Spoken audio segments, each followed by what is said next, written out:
Buenos días, compañeros y profesora. En esta oportunidad les voy a explicar acerca del parto vaginal en cesárea anterior una vez.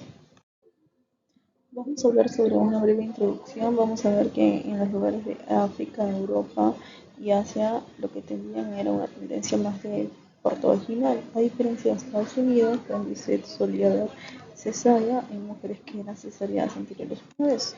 En el año 95 se reconsideró este paradigma, puesto que la COG refirió que una mujer con cesárea anterior podría ser aconsejada para intentar un parto vaginal.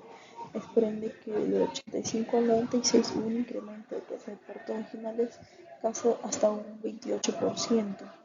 Pero en base a esto también aumentó la tasa de complicaciones como rotura uterina, es por eso que al ver tanta presión otra vez volvió a incrementarse la tasa de partos vaginales. Sin embargo, lo que nos dice la COG es que el éxito de lograr un parto vaginal es cesárea anterior una vez, si lo ponemos en porcentaje, vendría a ser del 60-80%, con un riesgo de rotura uterina de menos del 1%. O sea, son tasas muy elevadas que tendríamos que considerar. Ahora, la COG va a publicar un boletín que es del año 2010, últimamente actualizado también en el 2019, es prácticamente lo mismo. Este boletín tiene como objetivo revisar todos los riesgos y beneficios del intento de parto vaginal de cesárea anterior una vez, que vendría a ser el TOLAC, para poder brindar las situaciones clínicas y pautas prácticas para poder asesorar mejor a aquellas mujeres que quieran dar parto vaginal después de una cesárea. Obviamente las ventajas vendrían a ser que evita la cirugía abdominal, tiene tasas más bajas de hemorragia, tromboembolismo, infecciones, la estancia y la recuperación es mucho más corta, a diferencia de que si te someten a una cesárea, y obviamente disminución de consecuencias maternas debido al procedimiento quirúrgico que debe ser la histerectomía, lesión intestinal, de vejiga, transfusiones, infecciones y las complicaciones por la presentación anormal principalmente. En esta diapositiva también vamos a ver cuáles son los beneficios y los riesgos de comparar en un intento de parto vaginal versus una cesárea electiva. En cesárea anterior una vez vamos a ver que tenemos muertes anteparto, intraparto, trastorno hipertensivo, mortalidad perinatal y neonatal, ingreso a UCI y mortalidad respiratoria. En algunos casos van a poder ver que este intento de parto vaginal se asocia con mayores complicaciones, lo cual no quiere decir que sea peor, sino que lo que yo quiero que entiendan ustedes acá es que un intento de parto vaginal que sea exitoso se asocia a mucho menos complicaciones que una cesárea electiva en cesárea anterior. Sin embargo, si este intento de parto vaginal falla, se asocia con muchas más complicaciones que haber sometido a una paciente a una cesárea electiva. Este es el fin de esta diapositiva y de este esquema. Ahora, este boletín de la COG también les propone cuáles son los factores determinantes para poder tener un TOLAC fallido o más tasa de fracaso. Obviamente que la causa de la primera cesárea sea detención del trabajo de parto, o sea, la parte motora no esté funcionando adecuadamente.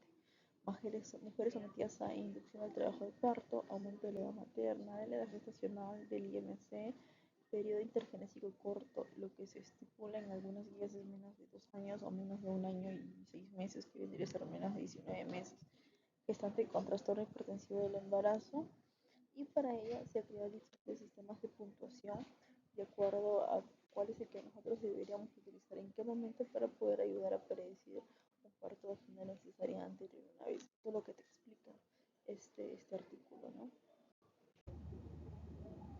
Ya, con respecto a las evidencias, hay un artículo de Karen Eden, que el objetivo era evaluar las herramientas de detección y poder identificar factores adicionales que puedan predecir el parto vaginal exitoso después de una cesárea, en una paciente que tenía una cesárea anterior. Entonces se hizo un metaanálisis de 11 estudios y se encontró que los puntajes validados para otorgar una chance vaginal en cesárea anterior eran principalmente el score de Flan y el score de Grofman, con una tasa de éxito de más de 6 puntos para el score de Flan de casi el 88% y para el score de Grofman con más de 60 puntos, 78%. Con respecto al estudio de Flan, como les dije, el objetivo era desarrollar este sistema de puntuación, pero principalmente enfocado a cuando una mujer viene en trabajo de parto, a diferencia del estudio de Grobman, que ya lo voy a explicar más adelante. Entonces, este estudio de Flan se dio en un periodo del año 90 al año 92, con 5.000 pacientes, y utilizó 5 variables que afectaban el resultado. Vamos a ver acá que la principal variable era el antecedente de parto vaginal, ya si ha tenido antes o después de una cesárea, ¿no? El que te da mayor puntaje es el que ha tenido antes y después, que te da casi 4 puntos. Otro factor importante es la edad. Por debajo de 40 años te otorga 2 puntos. La razón por la cual te han hecho la cesárea previa, que sea diferente o otra causa, que no sea repetida, te otorga un punto. El borramiento de incorporación al momento de que llega la paciente a tu emergencia, si es más del 75% te otorga 2 puntos. Y la dilatación, que si la encuentras en 4 centímetros o más, te da el mayor puntaje también, ¿no? Entonces, como dijimos, que tenga mayor o igual a 6 puntos nos da un 88% de efectividad, que va a dar a la paciente un trabajo de parto vaginal, ¿no? Exitoso. Por otro lado, tenemos el estudio de Grobman, que también el objetivo era poder ver cuáles son los factores que nosotros utilizamos, pero en este caso ya no en el trabajo de parto, sino en la primera visita prenatal, con el objetivo de que nosotros podamos aconsejar y hacer una correcta consejería a las madres de que no necesariamente si han sido cesáreas anteriores una vez, esto va a terminar sentenciándolas, sino que si cumplen condiciones específicas que nos dice este score, de repente tiene mayor tasa de éxito ofreciéndole un parto vaginal. Es un estudio del año 99 al 2002 y dedicó una población de 11.000 pacientes, que incluyó diferentes ítems para clasificar. Vamos a tener que, vamos a considerar acá en este score la edad. Si es añosa, obviamente te otorga menos puntaje. El índice de masa corporal, la más delgada, más puntaje. La raza, si es afroamericana, hispana, es mucho menos puntaje, o sea, es un factor de riesgo para que pueda fallar el intento de parto vaginal. Ahora, el antecedente de parto vaginal anterior nos otorga mayor puntaje y la indicación recurrente de la cesárea primaria, si es algo constante, te otorga menos puntaje. Esto se suma y la sumatoria de puntos, si es que se otorga de 60 puntos a más, tiene casi un 80% de probabilidades de tener el parto vaginal después de una cesárea. Por otro lado, ¿qué cosa es lo que nos dice la evidencia con respecto a aquellas pacientes que son cesareadas múltiples veces? Tenemos un estudio de Mark Landon en el cual el objetivo de este estudio era comparar cuáles son los resultados maternos y perinatales en las mujeres que intentaron solo un parto vaginal que han sido cesáreas anterior una vez versus aquellas que han sido cesáreas anteriores múltiples veces. Y el resultado principalmente es que en aquellos pacientes que han sido cesáreas anterior múltiples veces y que han intentado un parto vaginal, se produjo la ruptura uterina en 0.9%, a diferencia de aquellas mujeres que solamente tenían una cesárea previa, que era 0.7%. O sea, no era estadísticamente significativo que la principal complicación era la ruptura uterina.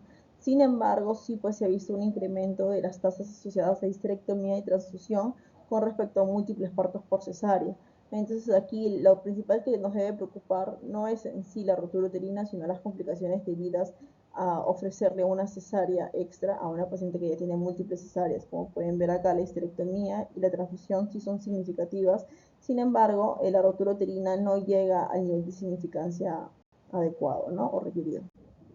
Por otro lado, también existen otros scores que son fáciles para poder obtenerlos de manera digital. Calculadoras para predecir, ¿no?, el éxito de un parto vaginal en cesárea anterior, que también casi incluyen los mismos ítems: la edad materna, la altura, el peso, la ganancia de peso durante el inicio de la gestación, el IMC, la historia obstétrica si tienen no partos vaginales, la indicación de la cesárea y si hay trastorno hipertensivo del embarazo asociado. Eso nos puede predecir un parto vaginal exitoso casi un 70% utilizando estas calculadoras, así que es bueno tenerlo en cuenta. Ahora, ¿cuáles son las contraindicaciones del parto vaginal en cesárea anterior?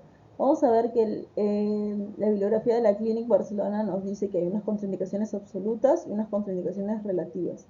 Las absolutas: el antecedente de una rotura uterina obviamente te contraindica que le vayas a ofrecer un parto vaginal.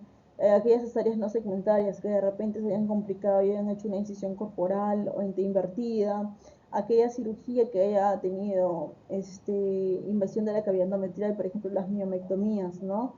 3 o más cesáreas sí o sí te contraindica. Y cualquier otra contraindicación para el parto vaginal, ya sea que sea un podálico, una placenta previa total, etcétera. Y contraindicaciones relativas, que el periodo intergenésico entre la cesárea previa y la concepción del siguiente embarazo sea 18 meses o menos, y otra relativa es 2 cesáreas. O sea, no siempre es un absoluto no, que cesárea anterior 2 veces debería ir a sí o sí a cesárea, ¿no? En estos casos, lo que nos dice la clínica es que podríamos evaluar el grosor del segmento y el grosor miometrial para poder definir específicamente si hubiera un nuevo riesgo de ruptura uterina. Un grosor de segmento más de 3 milímetros y miometral más de 2 milímetros sería adecuado para poder iniciar el trabajo de parto espontáneo, ¿no? Pero no es algo que esté estandarizado en realidad.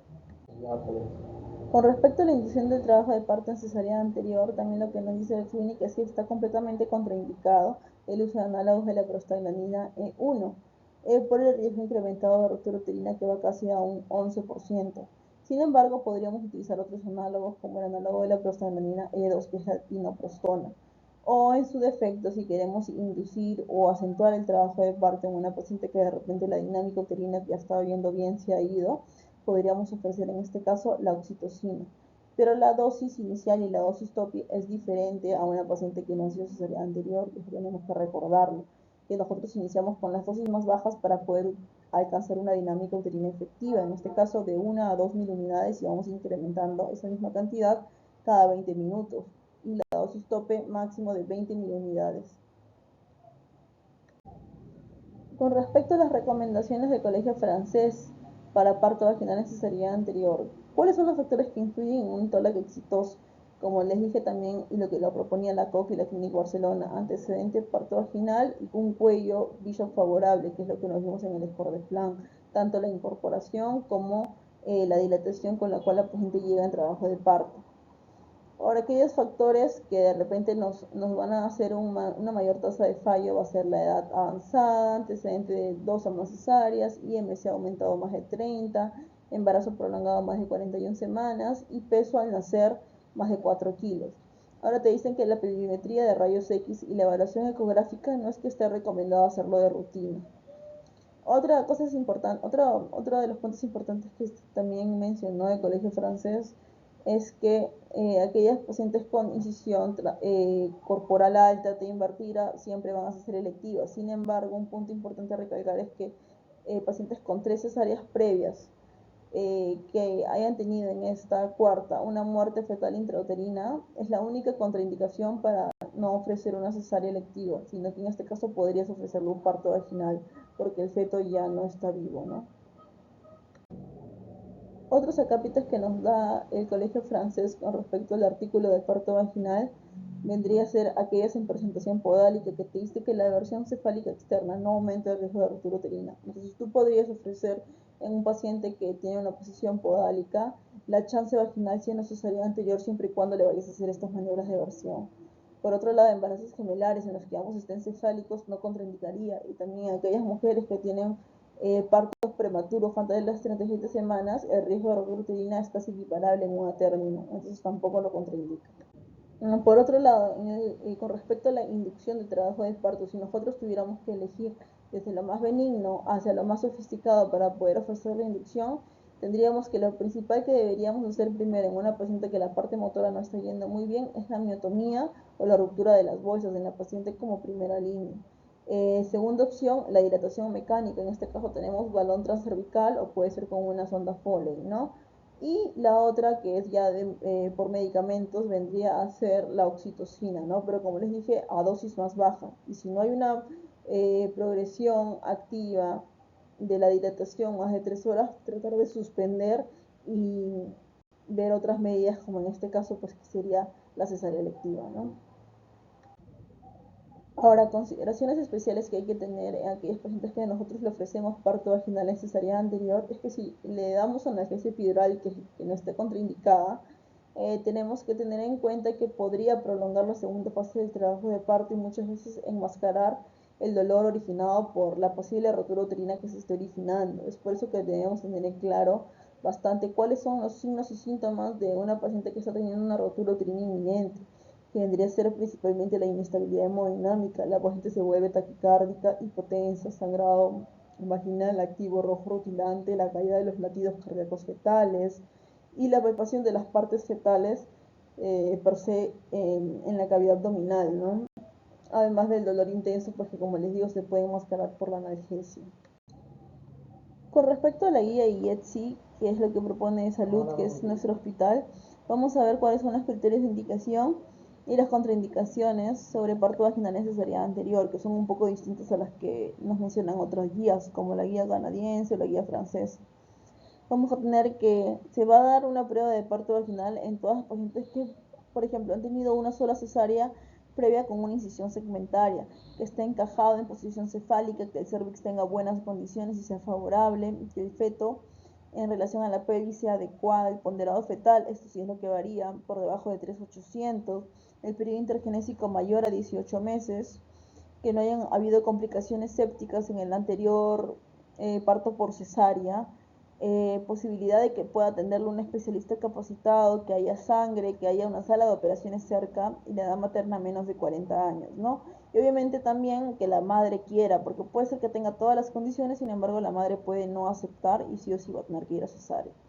Y las contraindicaciones, en este caso absolutas, que nos dice la guía del IETSI, 2 a más cesáreas previas, pero como hemos visto, la tasa de rotura uterina entre una versus una mujer que ha tenido 2 cesáreas no incrementó mucho, sin embargo acá lo contraindican.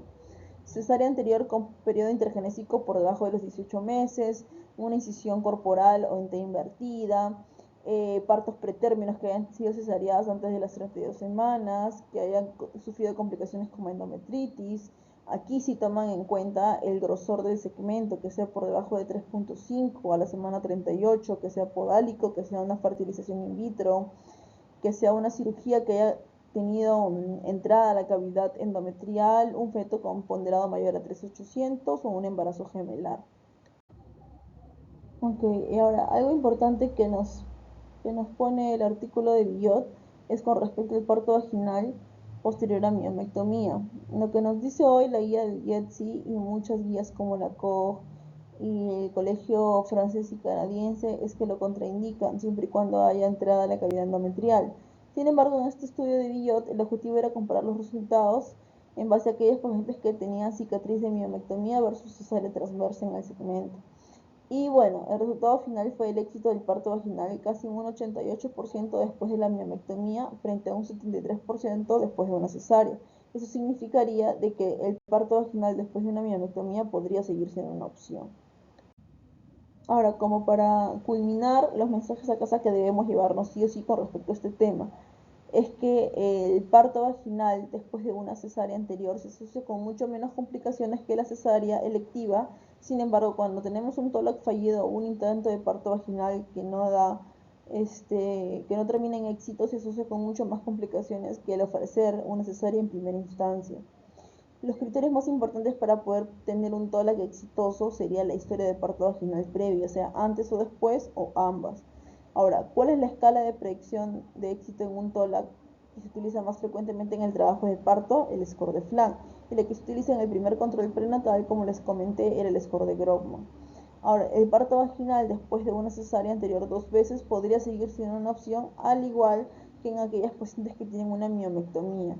O sea, no sería uno absoluto, pero de todas maneras podría entrar en el espacio de la duda de que, dependiendo del criterio médico, se podría ofrecer. Sin embargo, al menos en nuestro hospital no lo hacen. El fármaco utilizado en la inducción del trabajo de parto que está contraindicado vendría a ser el misoprostol y el que está indicado vendría a ser la oxitocina. Embarazos gemelares y embarazos pretérminos no deberían contraindicar un intento de parto vaginal en cesárea anterior una vez. Y por otro lado, la muerte intrauterina en mujeres con cicatrices uterinas, independientemente del número, que sean 2 o 3, debería preferirse el parto vaginal a una cesárea electiva.